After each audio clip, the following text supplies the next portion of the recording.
Good evening, Namaste. Welcome to our Monk's Autobiography of a Yogi webinar. Let's begin with a prayer. Heavenly Father, Divine Mother, Friend, beloved God, Jesus Christ, Babaji Krishna, Lahiri Mahashaya, Swami Shri Yukteswarji, beloved Guru, Paramahansa Yogananda Ji, Saints of all religions, we humbly bow at thy feet.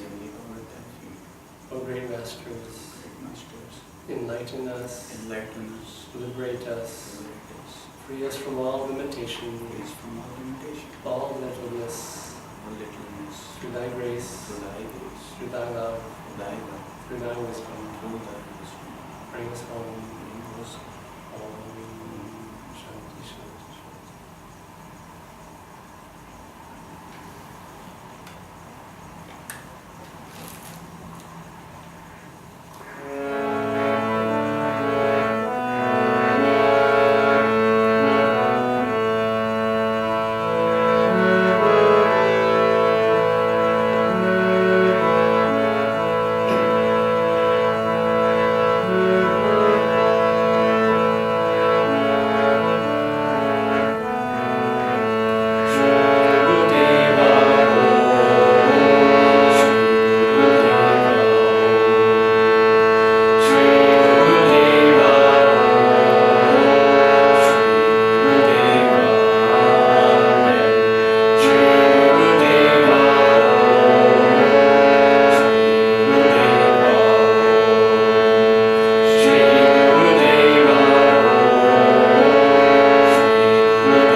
gather blossoms for thee, dipping them in devotion, I will lay them at thy feet.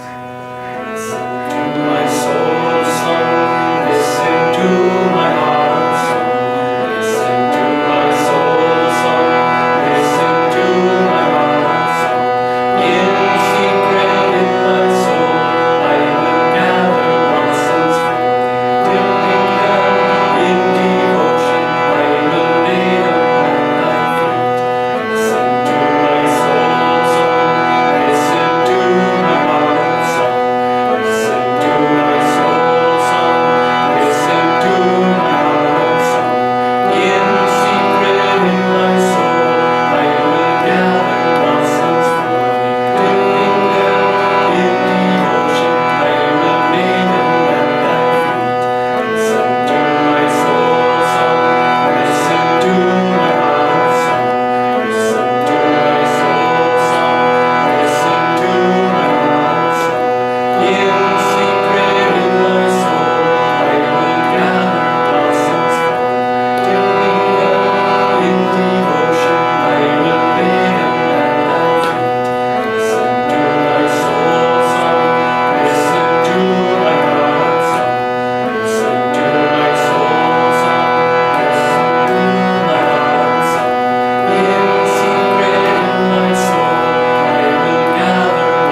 Good evening, everyone. Very warm welcome to this satsang, and we now move on to the second half of this webinar, and we'll talk a little bit about the autobiography of a yogi passages around this date. We both wish you on behalf of the entire monastery. I hope you enjoy the Ganesh Chaturthi today. It can be a bit noisy. You will see all those statues of Ganesha coming in all through the night, but there is a joy in there. There is a joy in being awake and singing of God and not being able to do our things, because there are all those beautiful slogans praising the Lord Ganesha. These conversations that we'll talk about today are from the chapter The Law of Miracles, and that's why they are all around the theme of the inner light and the universe being made out of that light. I'm going to read a couple of those passages, and then Devarshi ji, who's with me, will read a couple. The one I have chosen is for 26th of August, and let me read the conversation first, or the quote first. What has life or death to do with light? In the image of my light I have made you. The relativities of light and death belong to the cosmic dream. Behold your dreamless being. Awake, my child, awake. And this is from the chapter The Law of Miracles, like I said, and I had an ulterior motive for choosing this particular conversation is because it's a part of the story. And so I get to just tell you the story, and you'll enjoy it much more than some abstruse discourse on my part. And the story, as Yogananda ji mentions in this particular chapter, is he had just taken the vow of becoming a Swami. So that was in 1915. He was just 23 years old at that time, or 22 years old at that time. World War I was happening in Europe. And he said as he was meditating in his house in Kolkata, in Garpad Road, that house is still there. He said as he was meditating there, practicing Kriya Yoga, suddenly he felt the life force and breath withdrawn from his body. And he was translated, his consciousness was translated into that of a captain who was leading a warship and firing at the shore batteries. And as he was commanding this ship, the shore batteries fired back, causing an explosion in his ship, and the ship began to sink.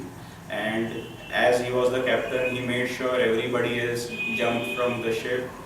There were fewer lifeboats, so once all the lifeboats were taken up, the rest of them, including the captain himself, started swimming to the shore. And just when he had reached the shore and thought, okay, one thing done, that I am safe on the shore, a sniper from the enemy forces shot him in the heart. And as his heart started bleeding, Paramahansa Yogananda ji, who was in this person's body, said, oh, I am going to die, I have been shot in the heart. But then he remembered, but all my life I have practiced Kriya Yoga and I have mastered this technique. And so I have tasted death, I know what it is to stop my heart at will and go beyond and then come back. So why am I afraid of death? But he said somehow, really having the blood in his heart, from coming out from his body and the hole in his body, made this particular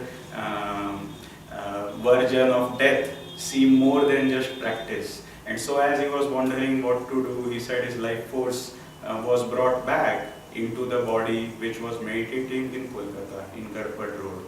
And as he became conscious of his body in Kolkata, he became very happy and he started taking deep breaths and he started congratulating himself. Oh, my heart doesn't have a hole. My body is not bleeding. I am not going to die. How happy I am that I am not that particular sailor who I thought for a moment I was.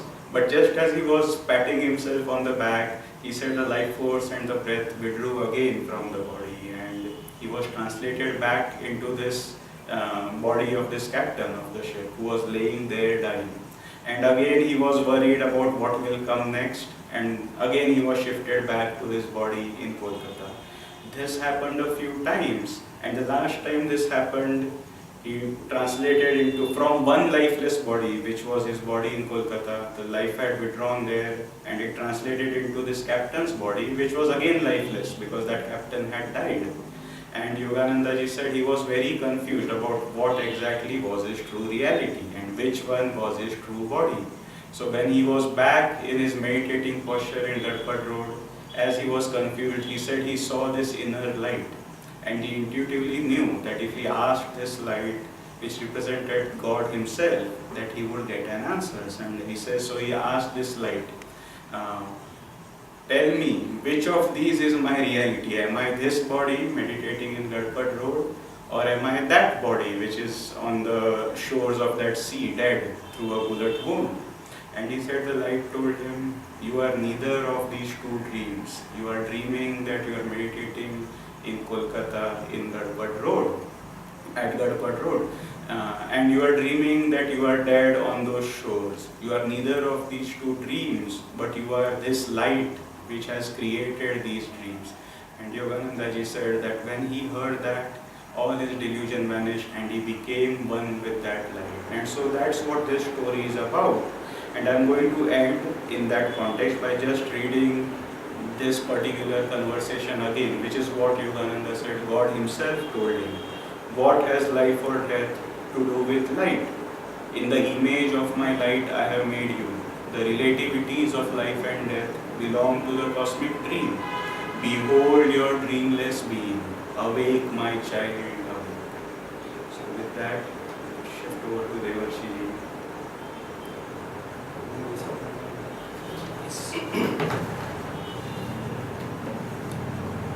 Again, welcome. This reading is from the August 17th of the monk's daily wisdom app from Autobiography of Yogi. And these are the words of Paramahansa Yogananda ji. The world illusion, Maya, is individually called avidya, literally not knowledge, ignorance, delusion. Maya or avidya can never be destroyed through intellectual conviction or analysis, but solely through attaining the interior state of nirvikalpa samadhi.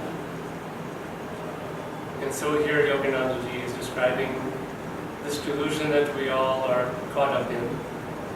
And he says it cannot be figured out with the mind, with the intellect, even with philosophy if it's just of the mind. It has to be seen through, we must pierce through that veil, and in nirvikalpa samadhi, which comes more through an experience of the heart. And so we understand and see through this Maya, not through reason, but through meditation, through devotion, through seeing the Lord in everything. And this is the two ways of trying to look at this. One way is to see everything as Maya and delusion. And Maya, one of the meanings of that is to measure, the measurer. And if you use the conscious mind to try to analyze, the conscious mind tends to separate. It tends to separate people into separate people. It tends to analyze and divide and measure. But the superconscious mind, which comes from the divine state, sees union everywhere. It sees union between all beings. It sees God in everything. And so this is the state of union versus the state of Dvaita or duality.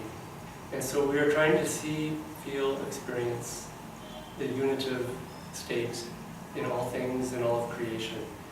And some people teach that you must run away from Maya and delusion, but the fact is you cannot run away from it, because that tendency to analyze, divide, measure, separate is in our own minds. It's not out there, it's in ourselves.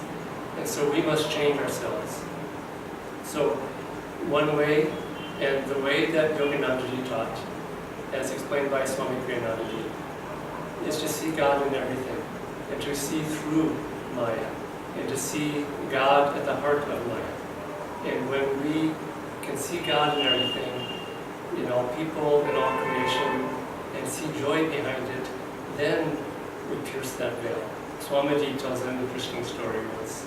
He was in Puri, in India, and he was meeting a saint, and this saint was 130-some years old.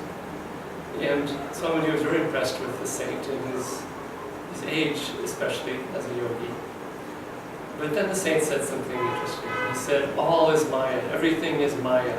and we must not enjoy anything in this world because all is Maya. And Swamiji said, well, wait a minute. Does that mean I cannot enjoy even a beautiful sunset, which is given by God for us to enjoy God's beauty and grace? And this Yogi said, no, you cannot even enjoy a sunset. It's all Maya, it's all Maya. And Swamiji didn't argue the point with the man. But later he said, and he wrote, that really the way out of delusion is to see God in all His creation.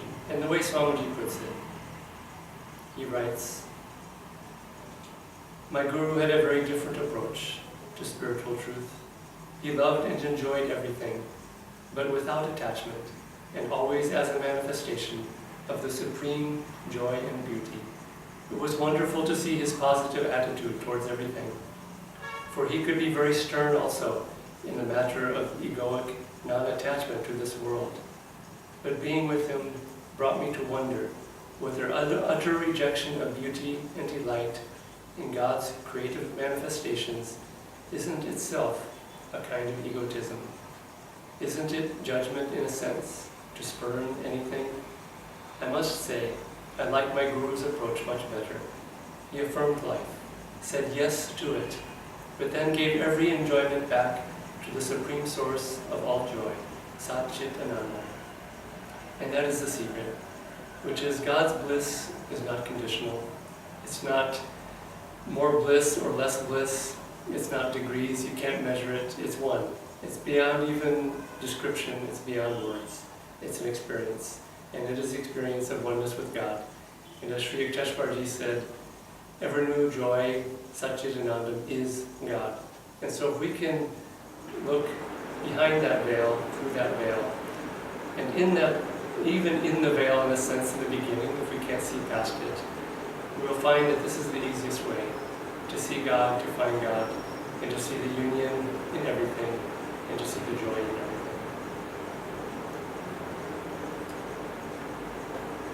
Thank you, Devarshi ji. This last conversation which I have chosen is a long one, but again the context is a story. And so let me begin with that before I go into this. Yogananda ji said, now the first story was about World War I. The second one was during World War II. He said he went into a news. It seems in those days people didn't have televisions at home, so you had to go to movie theater-like places where you could see the news reels. And so he went to such a place where he saw this gruesome killing that was happening. It was all enacted, but so that people could get an idea of the terror that was happening in Europe. And so as he was feeling very worried, and he was playing the role of a seeker. So of course with that consciousness he said, oh, I have read all about God being kind, just, being all is light, but here I see these people are suffering. How can these two views be fused together? How can they be how can they resonate with one another? And as he was doing this, because Yogananda ji was only playing the role of a seeker, but he was a self-realized soul, God responded to his simple query. And he said in his vision, he was shown actual live battles that were happening in Europe. And they were far worse than anything that those news reels were showing. And there, when Yogananda ji had this question about how is this carnage possible, if this is all God's show, God gave him that answer. And a part of this answer is in these two conversations that I will read. So God told him, a cinema audience can look up and see that all screen images, wait a minute, that's creation is light and shadow both, else no picture is possible. The good and evil of Maya must ever alternate in supremacy. If joy were ceaseless here in this world, would man ever seek another? Without suffering, he scarcely cares to recall that he has forsaken his eternal home. Pain is a prod to remembrance. The way of escape is through wisdom. The tragedy of death is unreal. Those who shudder at it are like an ignorant actor who dies of fright on the stage when nothing more is fired at him than a blank cartridge. My sons are the children of light. They will not sleep forever in delusion. Anyway, I just wanted to focus on that first two lines. Creation is light and shadow both, else no picture is possible. And Yogananda ji often used to say, if you were going to write a play, suppose you said everybody will be king and they will be just as rich and they will be just exactly the same because you don't want one better and one worse. You would say then there would be no play. But if you want to have a play, then a king becomes a king because there are subjects. Otherwise who is he king of? And he has to have an army. So all those things have to be there. And somehow for a play to work out, that's why, as God explained, there has to be light and shadow both. And the way out, as God again says, and as Devarshi ji mentioned in that particular excerpt that he read, is through wisdom, is through samadhi. And one way Yogananda ji said is, at our level of understanding, just accept that this world is created by a divine light. And I sometimes tell this story, which is more of a joke, that my cousin told me, and I saw, he did not have this thought that it would resonate with our teaching, but I saw that there was a deep teaching there. And this story was of this little boy who was the naughtiest boy in the school. And he had troubled the teacher all through the years, all through the academic year. And so when the day came to examine these boys, give them grades, the teacher said, now I will have my revenge. And so when this boy came, she asked him a very difficult question, little boy. So she asked him a difficult question. He said, suppose, let's do this thought experiment. Imagine you are in a boat and you are on a big lake. And you are the only person there. There is only one boat on the lake. The waters are infested with crocodiles. And the boy was already starting to shiver because he was so little. He says, crocodiles, there are many crocodiles in this lake. And you are in this little boat with a oar. Suddenly you realize, that there is a hole in the boat. What would you do? This little boy was so scared, he immediately gave the right answer. He said, teacher, I would quit imagining. And that was the only correct answer. I don't know whether teacher was generous and magnanimous enough to see that that was a valid answer.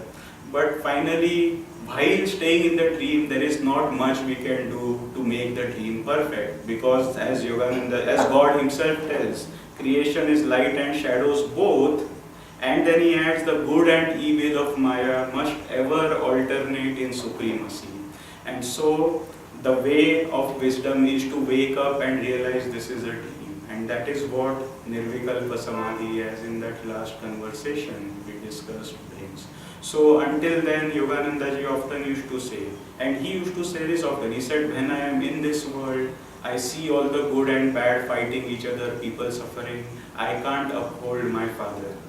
But when in meditation I see it's that one great beam that is dancing around, then I say glory to my father. And so just like he said, if you are reading a novel, in between, in those pages, if the hero takes a hit, if unfair things happen to him, and if you get very frustrated, then you will never enjoy the novel. But when you go to the last chapter, you will see that it all explains itself. God's plot is complex, and we have to first reach that last chapter, which is through following wisdom. And the only wisdom to follow is not our wisdom. We are not really wise because we are stuck in this mess. But we follow the Guru's wisdom. And through that wisdom, we can gradually find that this world is a show, and it has been put here for our education and entertainment. And the writer and the cosmic director is a good human being, if I may use that word. So with that, let me turn it back to Devarshi. We'll continue with this theme of this whole dream dreaming movie, which Yoganandaji very, very often uses that analogy.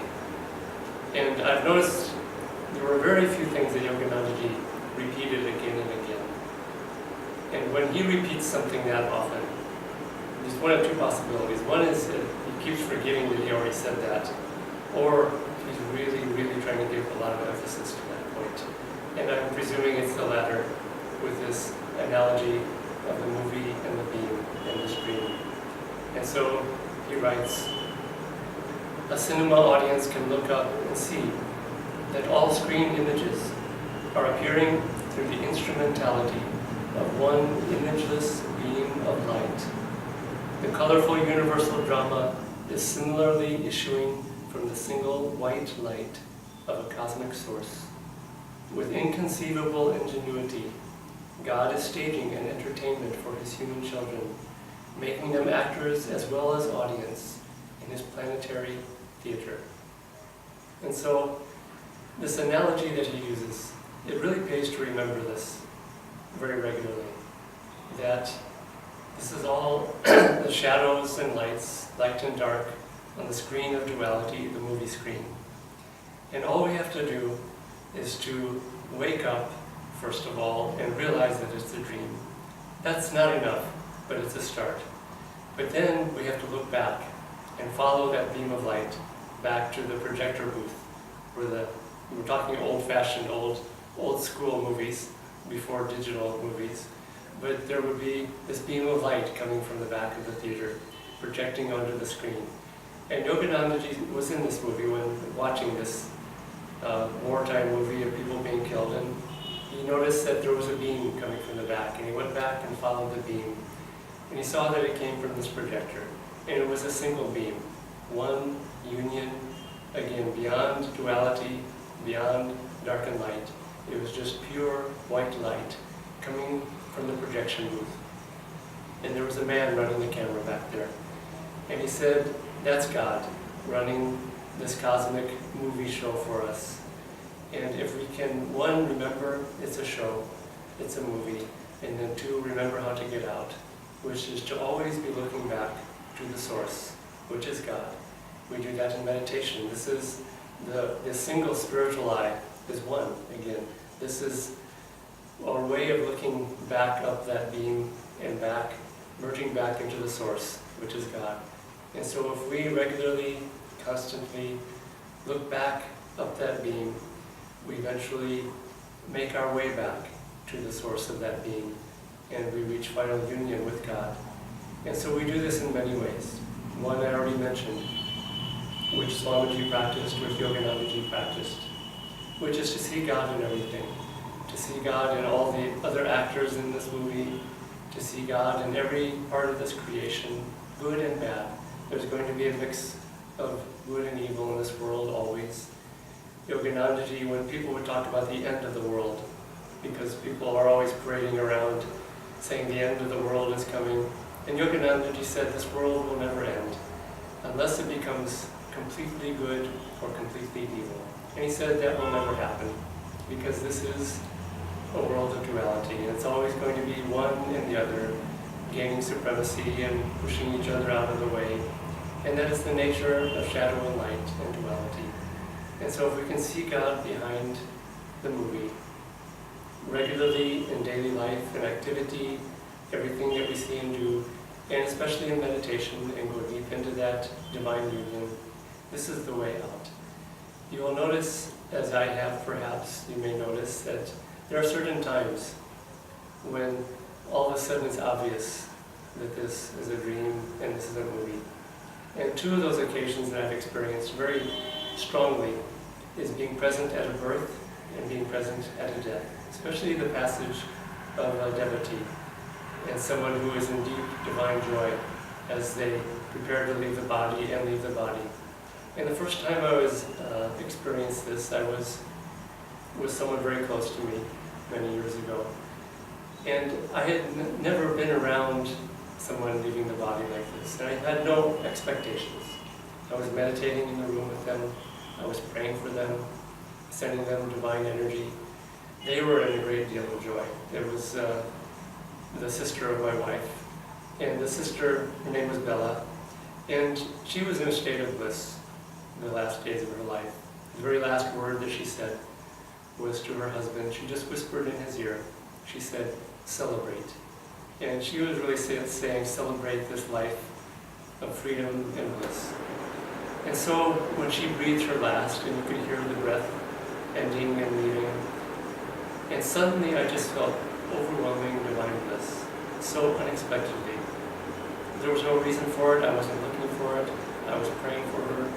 I was just truly surprised by what I felt. And I realized that for one moment, it was like when you're in the movie and you're engrossed in the movie, watching the movie, caught up in life and death and all the other part of the drama. All of a sudden something happens with the projection, either a digital one or the beam of light. All of a sudden it flickers, or some shadow happens and you realize, oh wait a minute, this is just a movie happening. And that's what I experienced. I realized that there is no life, there is no death, there is only divine bliss. And great yogis, great devotees, this is what they experience when they leave this body. They experience, again, the unity, the union of all things, and the divine bliss behind all of it. And so this is what you can see at times in this life. Look for those experiences. You can see it at other times too. I have a practice where when I go out for a walk, I look around and I say, Lord, where are you? I'm going to see you here on this walk. I'm going to see you here this day in some way. I'm going to look for you. And I don't always have the remembrance to be able to do that. But if you do this often enough, you're not necessarily going to see God everywhere. But if you look often enough, hard enough, regularly, you will start to catch glimpses of the divine in this delusion. And you'll start to see strange things, miraculous things, beautiful things, divine grace shining through the light of people. And you'll start to see beyond the screen of duality to the bliss, to the love, which is really what this creation is at its essence. This is the way to go beyond the screen of duality. And then Yoganandaji says, one's values are profoundly changed when he is finally convinced that creation is only a vast motion picture, and that not in it, but beyond it, lies his own reality. And so two parts of this. One is that not in it, but beyond it, lies his own reality. And this doesn't mean that we should always be looking for the other world and ignoring our role as an actor on this stage, because then we get either lazy, absent-minded, and we don't really grow that way. But do have part of your mind on this understanding that our higher nature, our true home, is not here on this movie screen. It is with God in divine bliss, in divine love. And the more that part of our mind can be on that, even as we are playing the role, then we become freer and freer. And part of the way to do this is just as an actor on the stage.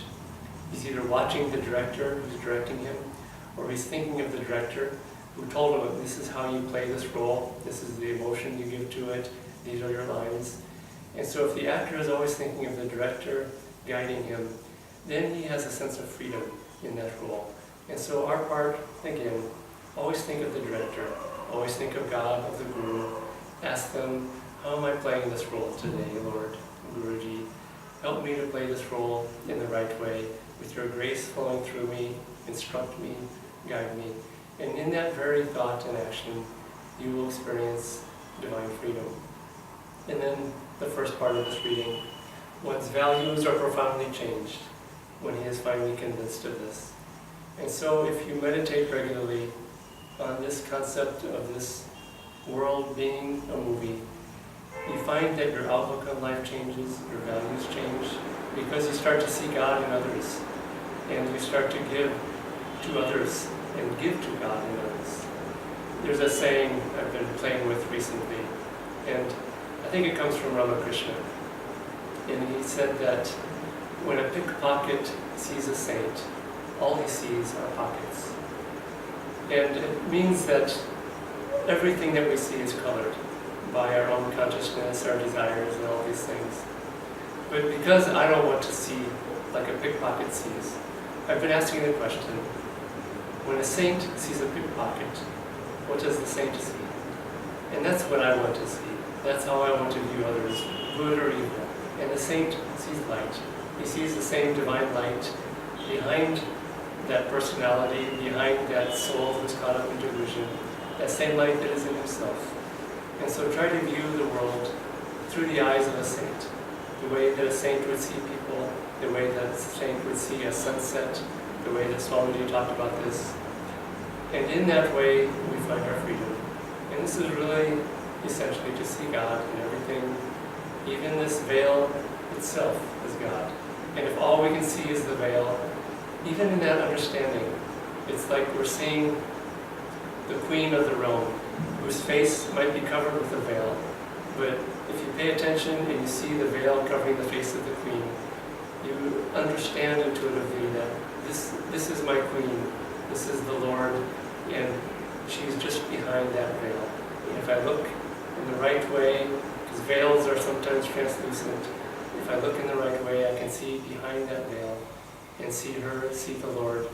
And so this is the way that we should view the world.